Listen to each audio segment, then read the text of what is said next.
All right. Awesome. Welcome, you guys, to our Launching a Leadership Revolution call. And I know, Alan, you've got your book. Yeah. It's a good book. Anyways, I love it. I love this book. so we are on chapter 4. Okay. And chapter 4 title is the Trilateral Leadership Ledger. And I love this chapter because when I first saw this, it made so much sense to me. I'm a numbers guy. I'm a geek. I like that kind of stuff. Detailed oriented person. So I love this where we're actually going to learn a way to be able to, we learn in chapter 4 a way to track and score our effectiveness as a leader. You cannot improve anything unless you track it and you know where you're at, right? Yes or yes? Yeah. Yes or yes. So you have to track and see where you're at as a leader.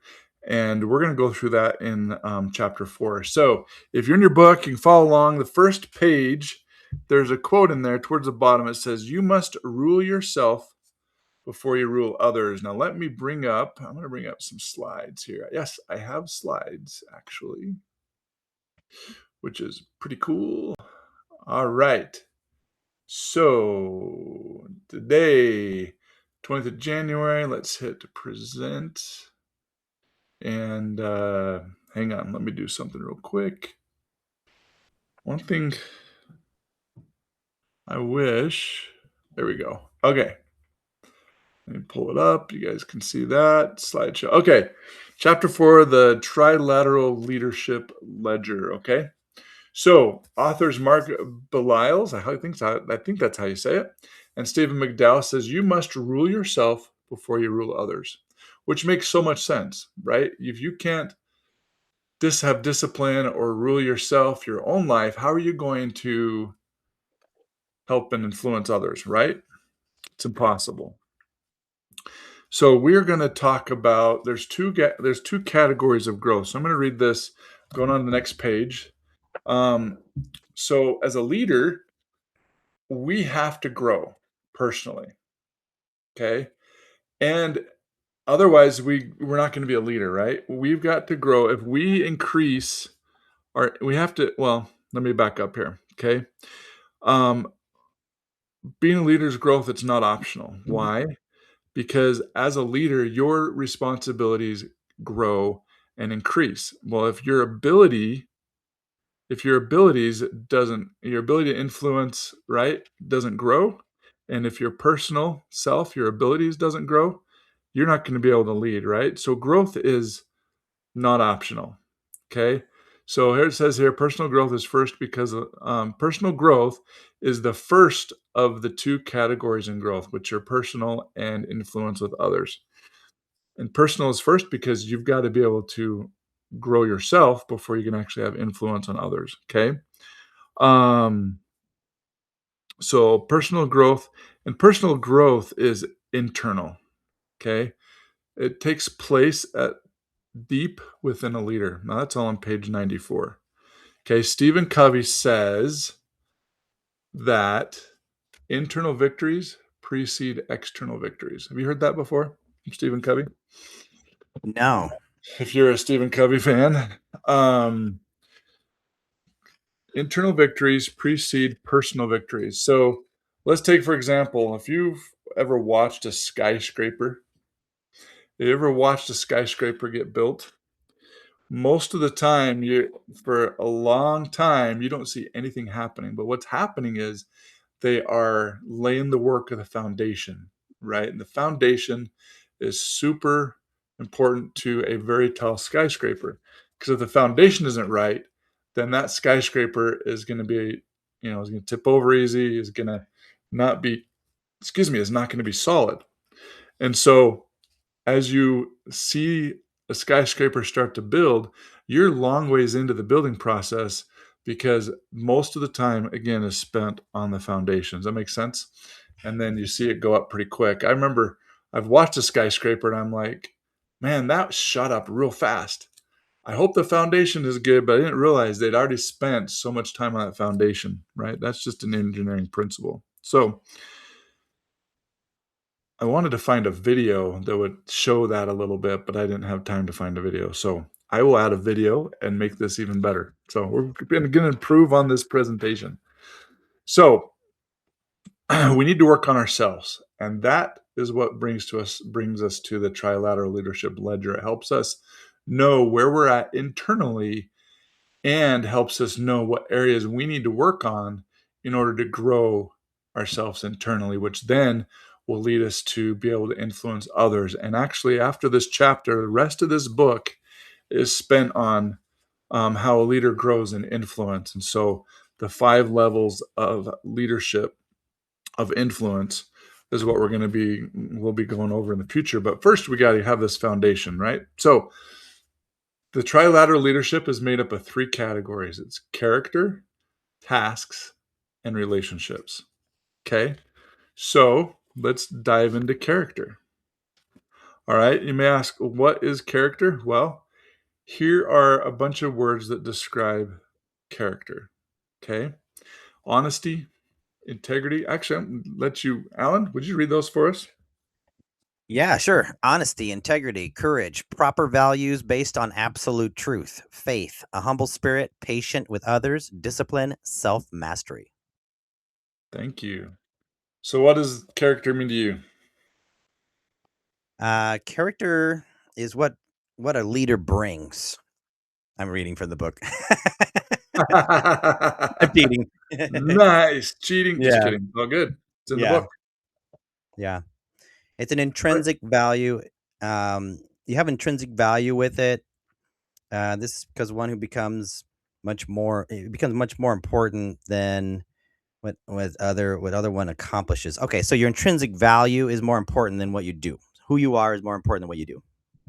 Exactly. And that's what character is. If you look over on 97, there's a section in there from John MacArthur. Okay. Mastering one's future must surely start with managing oneself. Okay. So, next part, self control is absolutely vital to lasting success in any endeavor of life. Many people do attain a degree of prominence on the strength of sheer natural talent alone, but the real influential leaders are the ones who devote themselves to personal discipline and make the most of their gifts. So I think character is super critical because I have a hard time if I know a leader does not have character, they're not honest, they don't have integrity, especially if one's not patient with you, right? Doesn't have their own discipline or self mastery. I personally find it hard to follow somebody that doesn't embody these characteristics. And so we got to look at ourselves and look at, okay, where does my character fall? Okay, and we're going to score ourselves here in a little bit. And we're going to use that to help us figure out how effective we are as a leader. Okay, the next category is tasks. Okay, tasks are basically getting work done, right? You have a set of tasks, things you got to do and get done, but not just getting done. If you look at the words here, then 7 different items.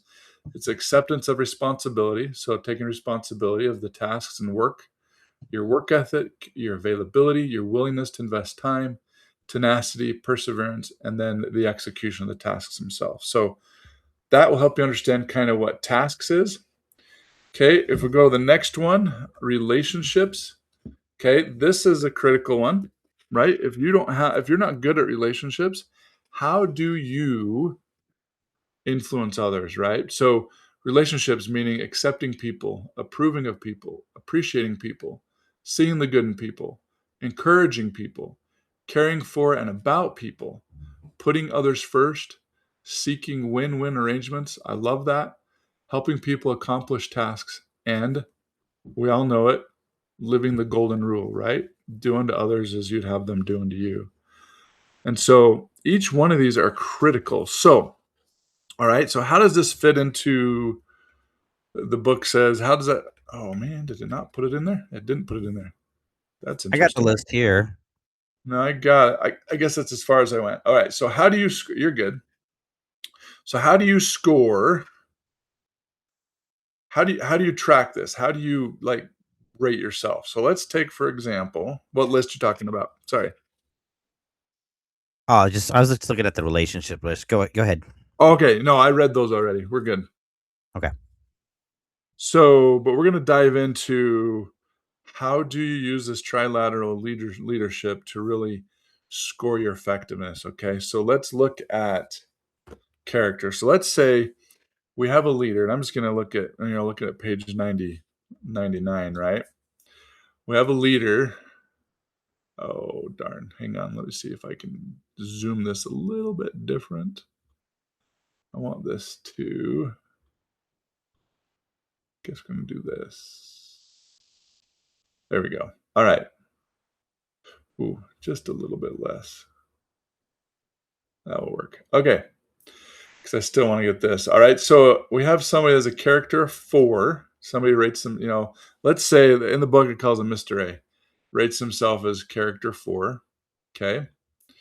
And in tasks, they rate themselves at a 1. They're maybe not so great at it, but they do get some stuff done, but they procrastinate, all that stuff, right? And then as relationships, they could do better on relationships, but they are able to have friends and they do okay, right?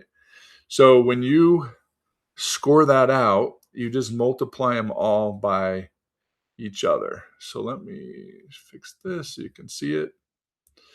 And we're going to fix this so it's over here. All right. So as a character, 3, tasks 1, and the other's 4. That gives them a score of 12. Now, how does this work? So 1 is the worst, or 0 actually is worst, but you don't fill it in. But then to 10, 10 is the best. So if you multiply them all, the best score you can get is 10 times 10 times 10. It's 1,000, right? So if you are a 4, 1, or 3, 12 out of 1,000 isn't that great, right? You're still a new leader, and that's okay. This is your starting point, okay? And how you build it. So let's look at in order to score yourself, you got to face, Jim Collins says, he calls it confronting brutal reality.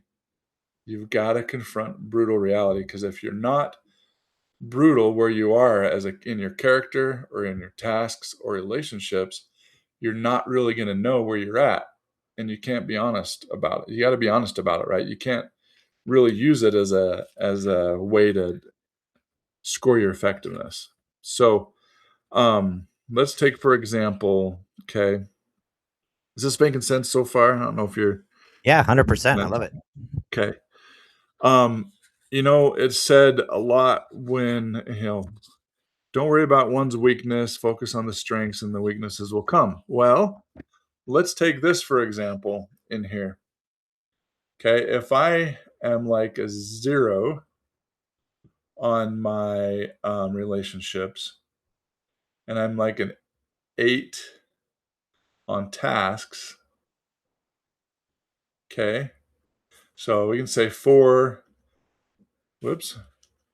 times 8 times 0, your score is still 0, okay?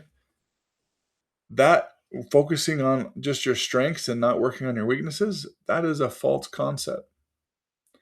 It really is because you've got to grow in that area. And you can see that this makes it very, um, what's the word? Visual. Very visual on how that works, right? Even if you just grew 1 in relationship, oh, I got to put it down here. Even if you grew 1 in relationship, that puts you up at a 32 from 0, right? That's powerful because you're doing really good in tasks. Obviously, tasks would be your strength if you're scoring this way. But your relationships, you need to work on a little bit if you're a 1, right? And then your character would maybe be second and then tasks. And so Mike Grzycki, do you know who he is? He Nope. is a Duke basketball coach. He's a Hall of Famer. for Duke as a basketball coach. He's an amazing coach. He says, never let a person's weakness get in the way of his strength, right? In this case, that makes total sense because you're not an effective leader if you can't build relationships. Make sense? So, um, this, one thing I thought was interesting. I don't know if you got a chance to read. You can chime in if there's anything that sticks out in the book as you've read it or not. If not, that's okay. No worries. I didn't get a chance to read, but I'd like to see what my score is. Awesome. And you can do it there personally, and you can figure it out. If you want to do it here, we can do it here, whatever you want to I want to do do. it right here. Let's show everybody how this works. All right. So Okay. drill me. What's the All right. how do I decide character again? So character is going to be, let's go How, back to the how many of slide. these 10 things from Not necessarily accepting how people? many of them, it's just those are the areas of what a character is. So you got to look at that and go, okay, each one of those, just kind of look and say, okay, I'm pretty good there. That I could do a little better. This, maybe I need to have a little more patience, right? My Hmm. discipline maybe isn't the best, and my self mastery, I'm okay, but there's more self mastery I could do, right? And you just kind of gauge, and just be brutally honest, Okay, yeah. and So I would say that then the rate it last three 1 to I 10. need to work on. I need to work on the last three, but Okay. the other seven, I'm like, it's second nature. Okay. So, what would you rate yourself in character? How do I decide what the rate is, though? I don't So, understand. I just 10 is the best, like you've mastered all of them. 1 is you've mastered none of them. So it's kind of like they give you 10 things though, and I was good at 7 and Mm. not so good at 3. So would I just go with 7 then? So, there's 9 things here. I got 10 in my group in my book because Am I number 10 is not writing it golden rule. right? Did Yeah, I miss number 10 typing it? is Hold on. golden rule, living the golden rule. That's in relationships. Oh, I'm in relationships. Yeah, so if you go back I'm sorry. a I have to go back page, further. you'll see character. Now, Shoot. let me back up a bit because I wanna read. Okay, there are 9. I see it now. You're good. I wanna read something here in the book. If you go to page 106, this is what they say about leadership. And actually before that, because I know, um where's that part? I was really interested in this. This was very interesting. Let me find it real quick. You gotta have a true assessment. Alright, so I think it's on, like, on page 105, they talk about a survey that went out to a bunch of leaders, and in that survey, they were asked if they believe that there is a crisis in leadership in our in a country, in the world, or, in their area, and they all said yes. And then later on in the survey, they were asked, "Do you believe that you're part of that crisis?" And every single one of them said yes to the first question. Every single one of them said no to the second one. So what does that tell you? That sometimes we're just not brutally honest with ourselves. And I'm not trying to put you on the spot. I'm not saying you are. Don't get me wrong here, Alan. Um, but I know that sometimes I over evaluate myself and not brutally look at things. And so if you look down on page 105, I want to read this. One keep says that we tend to look at our own strengths while seeing everybody else's weaknesses. Reversing this tendency is a foundational requirement of leadership growth. We must confront brutal reality about ourselves. And at the risk of sounding redundant, we must confront the reality as it really is with a true assessment. How can one grow and improve and advance? I'm not saying that's you. I'm just saying in general, people, we have a hard time doing that, right? A problem, and this is the good news though, when you identify a problem identified is a problem half solved, and that's on the next page. So I thought that was interesting on, and kind of funny that every single one of those leaders said no on the crisis, but yet they're all part of the crisis, right? And then to kind of give you an idea, of where Orrin Woodward and Chris Brady kind of put people in buckets scoring. Okay, now this is theirs. You can use it as a tool. You can look at it for yourself where you want, right? To help you, just as long as you are, it's a tool. Use it as a tool to help improve your leadership, right? And that's all that makes sense. But so they give some estimates, right? And what they have found in their experience. That's about middle of page 106. He says they say we have found that an individual with a total score of 50 to 100 points is capable of leading smaller groups of people. Such a leader has a character to be followed, a solid work ethic, and an ability to get along with others. Moving upward to a total score of 200 to 300 puts one in rarer company. At this level, one is capable of leading large groups of people. Notice we didn't say managing, and has a near impeccable character score, a work ethic that inspires others, and an ability to create vision and mold a group into a solid team. A person with a score above 300 is a leader sought after by corporations and volunteer groups as a known influencer of people on a large scale. Very few will ever attain this level, but it is available to everyone willing to develop the art and science of leadership. So when I read that, I was like, okay, I kind of know now that it kind of helps me kind of see where I kind of need to be at. My score help me kind of guess myself, check myself where I'm at and stuff. And so, yeah. And I'm happy to, I think anyways. what I think what's interesting about these characteristics and everything in their lists is that I don't see very much, or maybe I'm overlooking because you've read it and I Mhm. haven't. I'm not seeing like personality types in here, like introverted, extroverted, any Yep, disc kind of stuff. And like it's like that's not even applicable in your leadership. It seems like. correct. In fact, they say personality doesn't necessarily have anything to do with it. Somebody's charisma doesn't have anything to do with leadership. It's about hunger, and it's about hunger, wanting something to change or accomplish something, the hunger to do that. And then also these three areas, being as your character, your tasks, and your relationship. And to me, that's comforting, right? Because a lot of times you're like, well, I don't have that personality. How can I be a leader? You don't have to have that personality or an A type personality, right? A lot of times, now that doesn't mean that a lot of leaders have a certain personality type, because I would say that is true. But that also doesn't mean if you are an introvert and you don't have, you know, um, a certain personality type that you can't be a leader. Now, all an introvert means is that you're just a little bit more reserved. You don't necessarily go out of your way, right? You're not as outgoing and so forth. But that still doesn't mean, in my opinion, that still doesn't mean you can't be able to have good relationships with people, right? Being able to get work done. Does that make sense? But yeah, it's an interesting point. It certainly does make sense. And I think the difficult part of deciphering how I rank myself, and again, I'm just kind of skimming over it. I have not read the chapter, so I'm Yeah, totally you're talking good. out of ignorance here. But from what I'm ascertaining so far, it seems like this is extreme. It seems like this is this subjective? Like I'm just deciding what I think.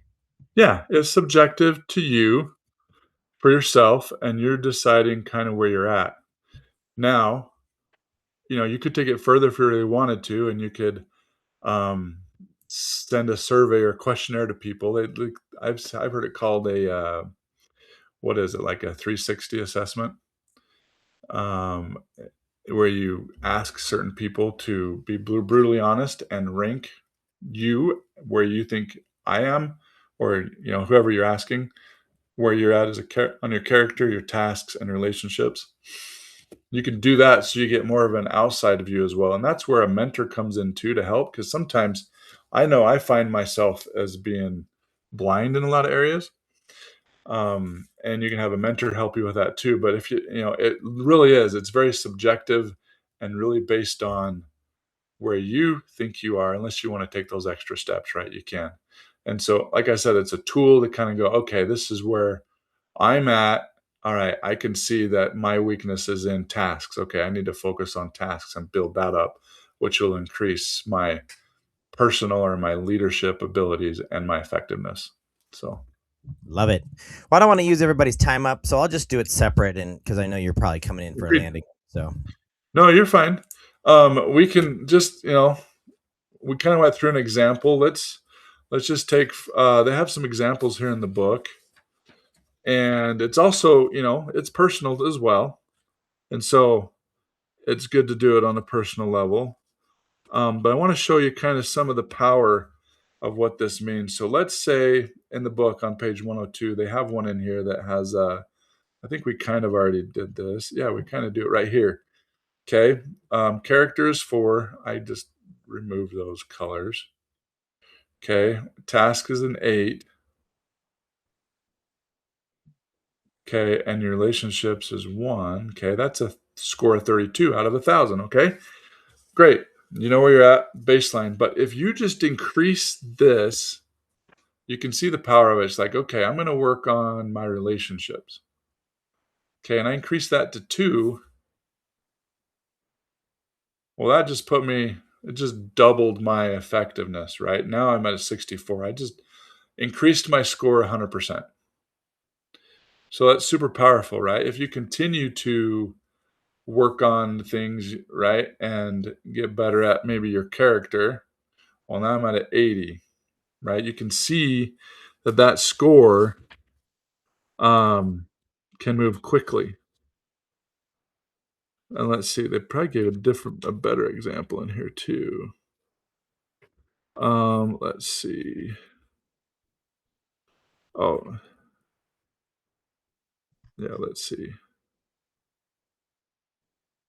Oh, yeah, so that's how they look at it. So, right, so I doubled. Does that that makes sense? So I went from 32 to 64 just yep. because I increased. So I doubled it, right? So I got 100% improvement. That's huge. That is a huge improvement, right?